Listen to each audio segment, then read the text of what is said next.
the Rio Grande Valley in Texas, the flat plains of eastern Colorado, a humming factory near New York City, a small town in central Florida.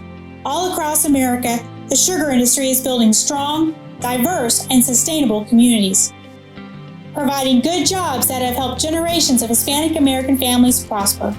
I'm Jennifer Cervantes, and on behalf of the American Sugar Alliance, I invite you on a journey to see how our industry has changed lives.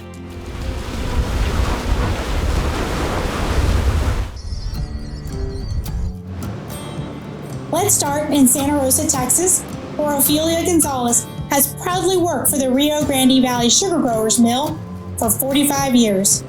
She also serves as the president of the local Rotary. Yes, I started here very young, when the sugar mill practically opened. It has meant everything. Because when I started working here, my son had just been born, my first one. And he was very ill, and I did not have insurance.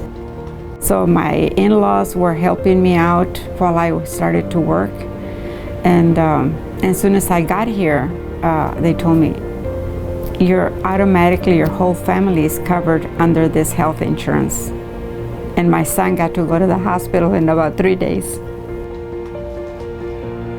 And since then, it's been the mill. I'm faithful to the mill. My family know that the sugar mill has really means everything to me. The mill has not only helped Ophelia's family by providing a good job that helps send her children to college, but it's also a top sponsor for her Rotary Club, where it provides everything from winter coats to Thanksgiving dinners. Next, we travel to eastern Colorado to meet farmer Mario Herrera, a sugar beet grower on land he owns with a special significance. My whole dream as a kid was always to farm and own my farm. My parents came from Mexico, and I was actually born on the farm in 1957.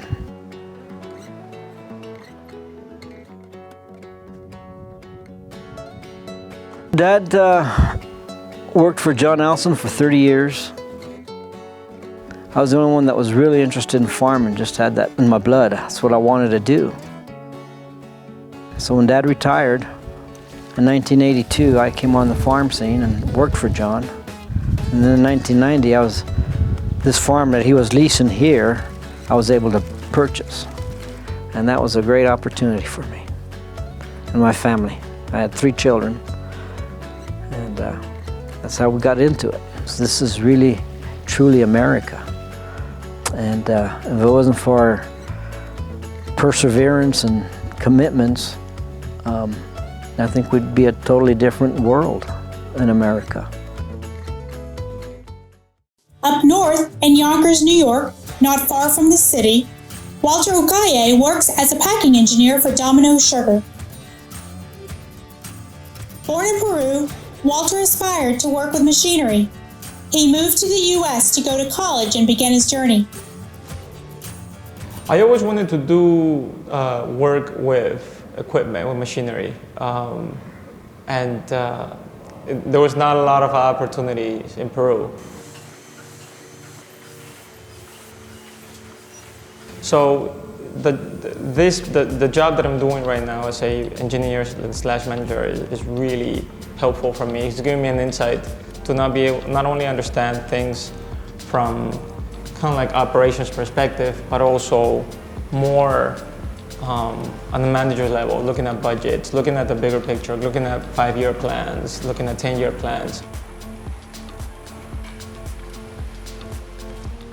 It's really helping me kind of like open my eyes and just also get like a different set of skills that I didn't really have before.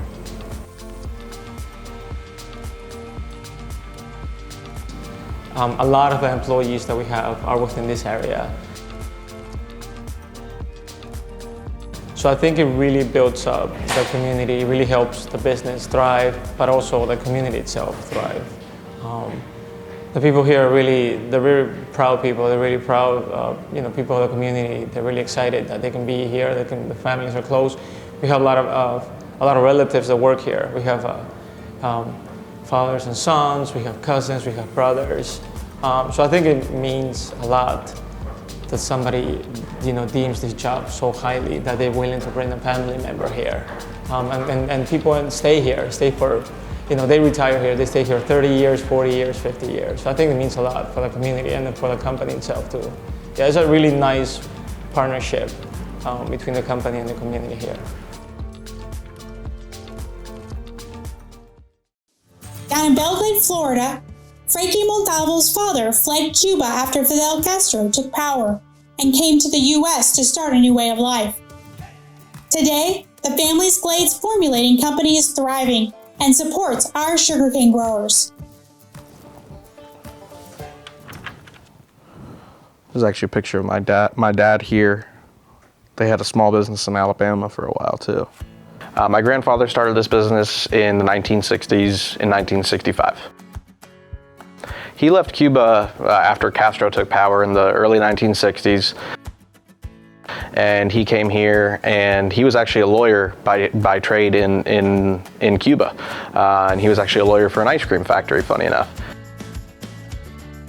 And he grew up working on race cars and stuff like that, and then took some chemistry classes and started running a plant here in Belglade. I love it. I mean, I'm very fortunate to be able to work with my father, and to be able to do it in such a great business too.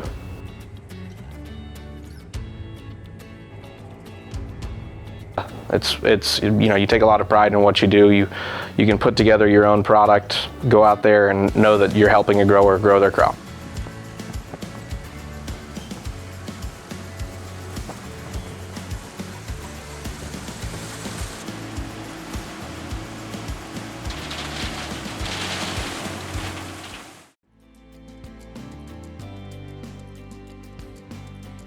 Pride, family, commitment, perseverance, partnerships. These are the words Hispanic Americans use to describe the sugar industry's impact on their lives and the communities where they live. None of this would be possible without a reliable American sugar policy. We are proud of the strong, diverse, and sustainable communities our industry has helped build all across America. And we are proud to support the CHCI.